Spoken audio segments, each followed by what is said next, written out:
your hand if you're really good at something. Anything, whether it be binge watching old reruns or answering trivia questions. Okay, all right, put your hand down. Raise your hand if you're the person in the family who keeps the lines of communication open. All right? Raise your hand if you can solve a Rubik's Cube. Oh, a little few hands by now.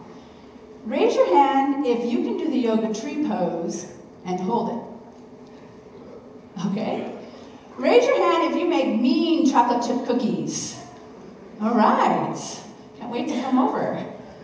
Oh, here's one. Raise your hand if you're really good at taking care of your phone. That's what I thought. Look around. Virtually every one of you raised your hand. How did we get so good at being caretakers of our phone in such a relatively short amount of time? Even young children who can't seem to remember where they put their favorite teddy bear that they can't sleep without are good at taking care of their phones. So, what's the big deal? How hard can it be to take care of your phone? Let me demonstrate with some examples of what it means to be an exemplary caretaker of your phone. Count on your fingers how many of these behaviors apply to you. You make a concerted effort to put your phone to bed so it will recharge and be ready to perform at top notch the next day. You're attentive to your phone. You use it to average 4 hours a day. You're careful not to ignore or neglect your phone. You check in on it 80 times a day. You respond to your phone no matter where you are and who you're with. At Thanksgiving dinner with your family, while you're waiting at a stoplight, on top of the mountain when you finally have reception, and in some cases, even while you're falling asleep. You're highly attuned to your phone. You know when the battery life is subsiding. You know when your apps need updating. You know how much data you've used and how much you have left before the month is over. You know the strength of your signal, and you even know what each of the noises it makes means. You keep your phone safe by putting it in a shatterproof case to protect it from extreme temperatures, water, and theft. How did you do? Hold up the number of fingers you counted off as you heard behaviors that applied to you. Good job. Being an exemplary caretaker of your phone is no easy task. It's practically a full-time job. So let's congratulate one another on a job well done. On the count of 3, high-five the person next to you and say, "Well done." Ready? 1, 2, 3. Well done. I don't know about you, but I'm feeling a little jealous of my phone right now. If only we took as good a care of ourselves as we do our cell phones. Well, why shouldn't we? We work as hard as our cell phones. Let me give you some examples. Cell phone batteries are expected to last 11 hours a day, if not more. We expect well over the contracted 8 hours from adults in our workforce, and in some cases from children in the educational setting.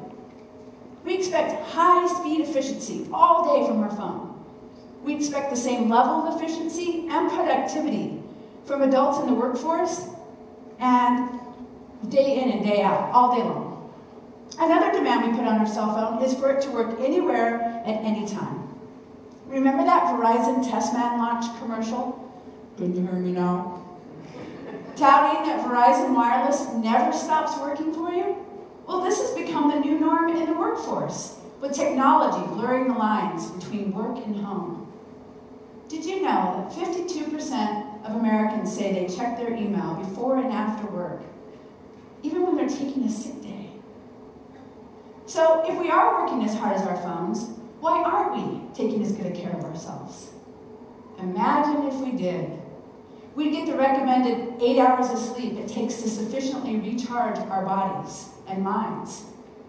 What if we checked in on ourselves 80 times a day? Our updates would most likely include more brain breaks, standing up and stretching more often, eating nutritious snacks, drinking more water, and paying attention to our aches and pains. Did you know that the average phone app updates 4 times a month? These updates are annoying, aren't they? But they're necessary in order to prolong the lifespan of our phone. They fix bugs, clean up codes, make stability improvements, and keep our phones quick, safe, and reliable. So, what if we updated ourselves 4 times a month? Our updates would most likely include more frequent visits to the doctor to address our nagging backache, massages to increase our circulation, renewing old eyeglass prescriptions so we can finally see clearly, and getting fitted for orthotics to avoid hip and knee problems. Humanity is in serious need of an update. We have been ignoring our bugs and malfunctions that are causing us to be outdated for too long. And as a result, we've become substandard humans. Why, if we were cell phones, we would have been traded in for upgrades by now. So how did we get here? How do we let this happen? What's causing us to neglect ourselves? Our fast-paced, unbalanced lives are killing us. Stress has become an epidemic that is causing both mental and physical disease. As an example, mental illness is no longer a silent epidemic. It is making itself known in dramatic ways, forcing us to pay attention. There have been 307 mass shootings so far in the United States in 2018. 65 of those have been school shootings. Needless to say, we have a glitch, a malfunction that is not happening just once in a while. It's happening all the time. And rather than being focused on the weapons that are used to kill, we need to focus on the humans that are doing the killing. They are crying out for help. These are extreme cases of what happens when humans have glitches, and they're hard to ignore.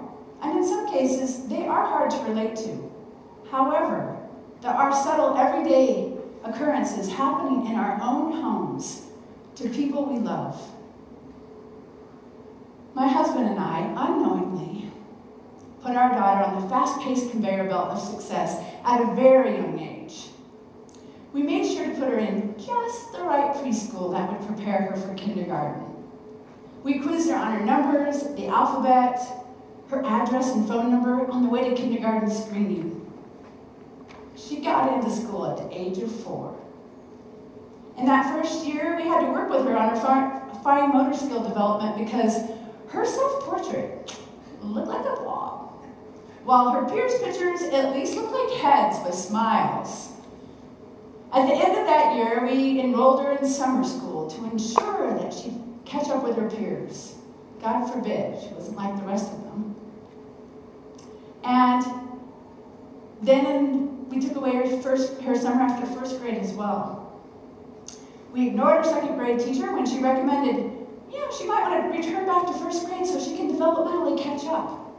Katie was also determined to prove her second grade teacher wrong, and she said she did everything she could she put a lot of pressure on herself to exceed. And from that point on, she became a perfectionist. Poor baby.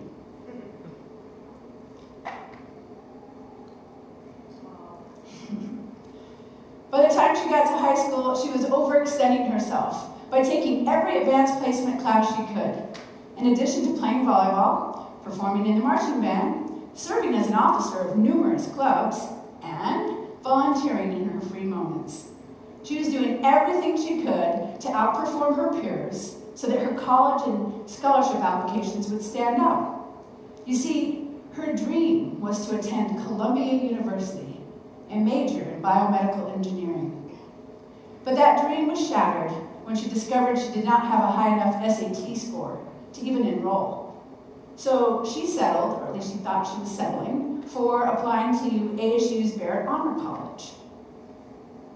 But that dream was also kind of shattered because she discovered she wasn't going to get onto the main campus of the college. And when she called to ask why, they said, well, because you waited until the deadline to turn in your application, there just wasn't enough room. Your application looked like everyone else's.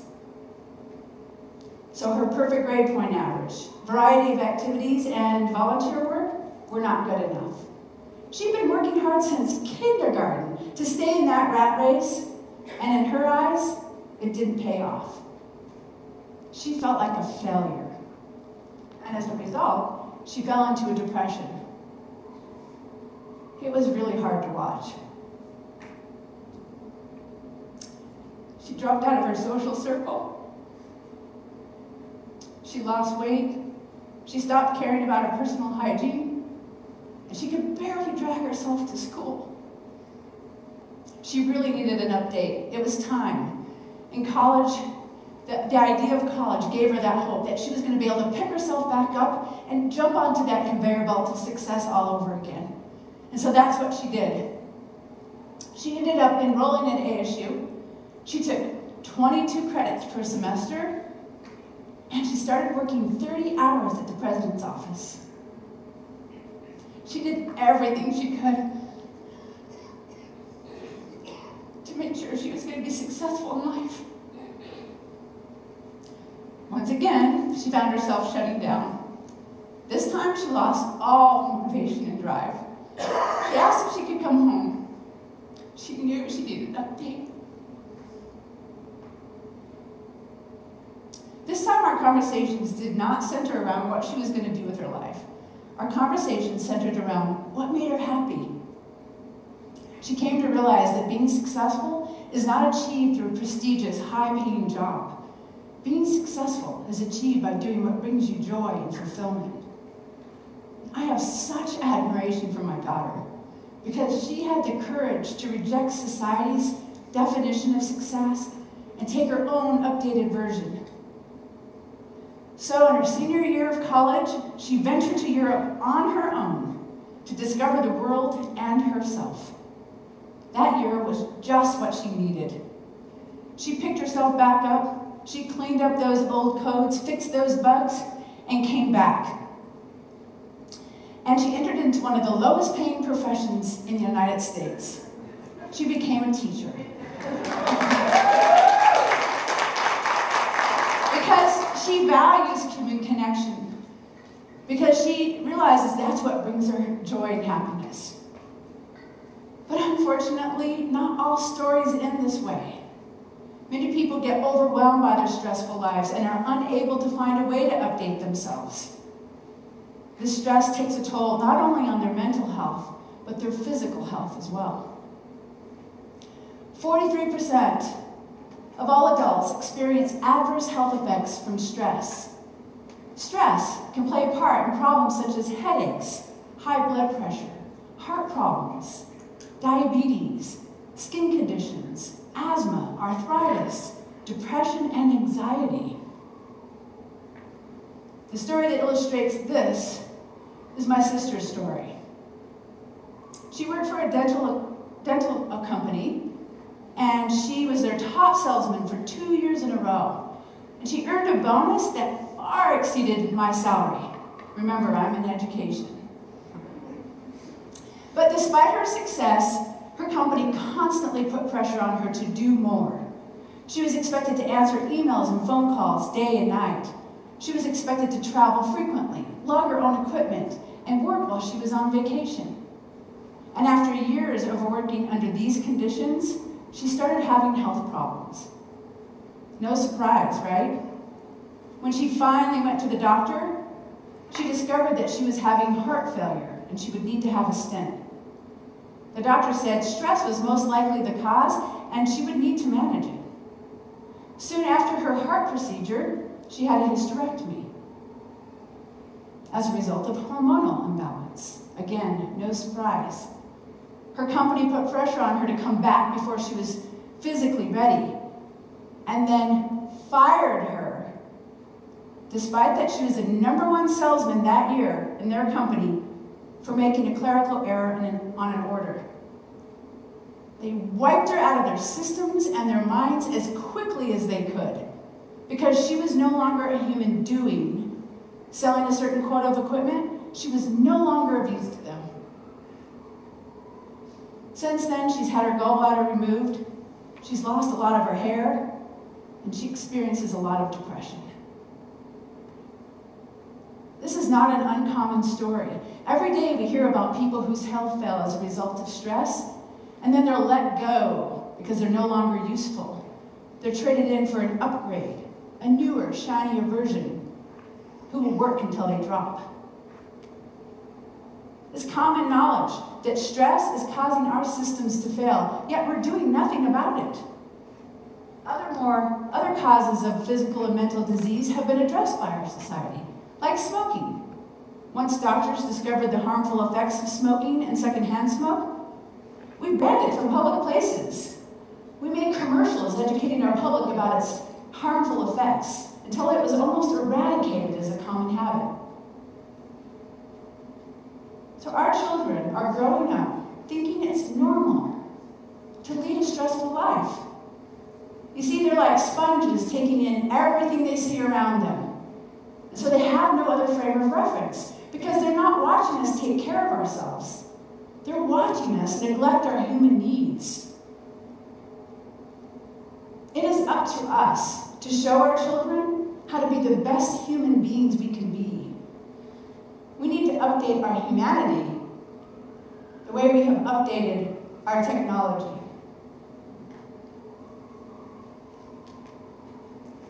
So how do we do this? I believe we should ban behaviors that cause too much stress. We need to start with our schools and places of work. We need to educate our youth about self-care, but more importantly, we need to expose them to what a balanced life should look like. They need to know that success entails not only career and education, but home and family, hobbies and recreation, and community and service. We need to institutionalize self-care habits in the workplace. It should be against company policy to work overtime, to send emails after hours, and not take days off. Employers should be doing everything they can to help their employees manage stress. And doctors have identified ways we can manage our stress. They offer us concrete updates we can do every day to prolong our lives and keep our bodies and minds running efficiently. It doesn't really differ from how we take care of our cell phones. Get 7 to 8 hours of sleep to sufficiently recharge your battery. Stay attuned to your body's needs. And when it signals you to make an update, do so immediately. Because unlike your phone, you're not going to get an upgrade once you're worn out and damaged. There's only one version of you. Make it count. Thank you.